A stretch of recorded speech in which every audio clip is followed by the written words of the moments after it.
Pay attention because this video is going to explain where you should go to escape World War III.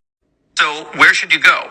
Let's consult some different metrics. The first thing we looked at is what's called the Global Peace Index. This studies countries by their overall level of peacefulness. This speaks to safety. It speaks to some geopolitical issues. Iceland has been #1 for 13 years in a row. Now, it's very hard to get citizenship in Iceland. I guess there's ways to get residence, but not really through investment. It'd be more of a thing where you marry an Icelandic person or perhaps get a job there. However, if you have a passport from an EU member state, Iceland is not in the EU, and so you have some of the benefits of that, but you are able to actually go and move there. So, for example, I have a Norwegian friend who moved to live in Portugal. Norway is also not the EU, and Portugal is, but because of what's called the European Economic Area, he's able to do that. And so if you have an EU passport that can be obtained through citizenship by descent, let's say you have an Irish grandparent or an Italian great-grandparent, and they never gave up their Italian citizenship, that could be a way to claim. Getting Malta citizenship by giving close to $1 million, that can be done in about 18 months. Getting a residence permit, getting a golden visa, there's a number of ways to do it, and depending on what your timeline is, depending on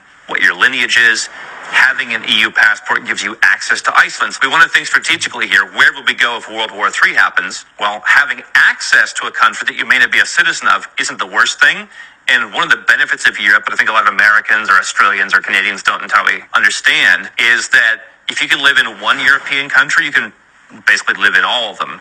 And so you have that optionality that Iceland is more detached from the rest of the continent, obviously, as an island, than living somewhere on the continent itself. Iceland is like a little piece of next #1. Now, other things I looked at were neutrality. So Sweden and Switzerland, for example, are famed for their armed neutralities.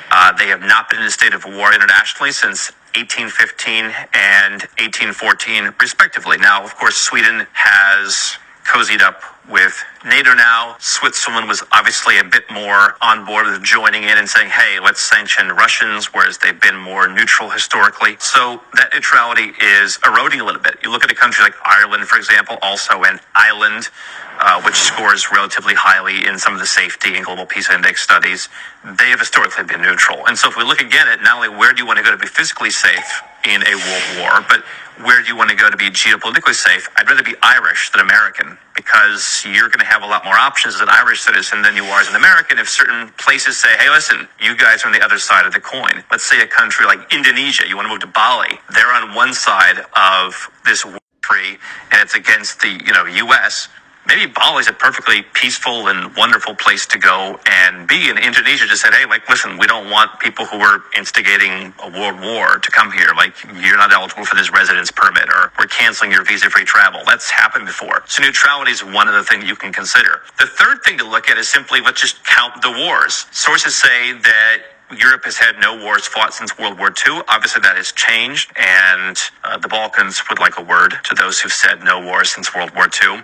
One of the things I look at in a World War III scenario is we know that the United States and probably the UK and all this kind of so-called international community that they talk about, which is just this tiny percentage of the world, like 10% of the world's population, if even that agrees. The Western countries, the rest of the world's not part of the international community. Those countries are going to be, of course, on one side. Countries like the U.S. are going to be leading the charge, and their biggest allies are going to follow them. The U.S. has been at as many wars as years that I've been alive. And so you can expect that if there's a war, you're going to be in it. Now you can say, hey, no one's going to come to the U.S. or Canada and physically do anything. And obviously in the modern era, it's a little bit different than World War II. Now there's all kinds of different things, terrorism, for example. Who knows what could happen? I would much rather be in Iceland. I'd much rather be in Argentina. I'd much rather be in Mauritius. So it seems like the #1 place we would have to go to escape World War III scenario would be Iceland. And I'm okay with that, so let's start preparing. If you guys want to see the full video, it will be on this X account. All you have to do is follow, and the video will be there. If you like these videos and you want to see more, don't forget to follow, like, and share for more.